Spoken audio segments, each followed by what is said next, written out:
Kinilaw na dilis. This is my version of kinilaw na dilis. It is not the usual kinilaw na dilis na piniga sa hindi nakikilalang white mass at nasobrahan ng suka. Malamang, maasim ang lasa nito kaya nawala na ang natural na tamis ng isda. Okay, para sa aking kinilaw na dilis, suka lang ang ginagamit ko para hugasan at ay marinate saglit ang isda at pagkatapos ay itatapon o alisan ng tubig. Ang dilis ay lalagyan ng tinadtad na luya, sibuyas at sili. Ngayon ay ambon na lang ng calamansi juice. Nananatili ang tamis at lutong ng dilis. Subukan mo, walang dod ang mag-e-enjoy ka kung mahilig ka sa kinilaw.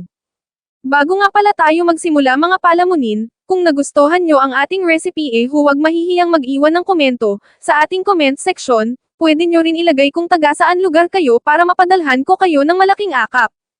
Ingredients: kalahati kilo dilis, bagoong. Isang luya na laki ng hinlalaki, pinong tinadtad.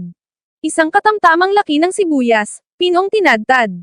1/4 cup calamansi juice. 1 hanggang 2 pieces, siling labuyo, tinadtad.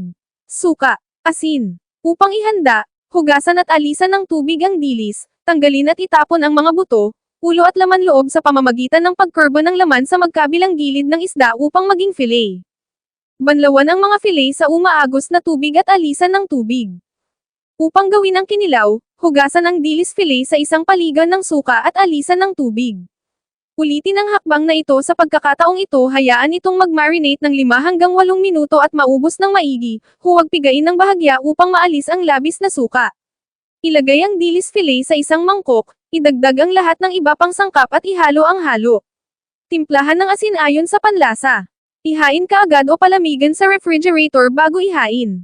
Paki-like and share na lang po para lagi kayong updated sa ating mga videos. Maraming salamat po.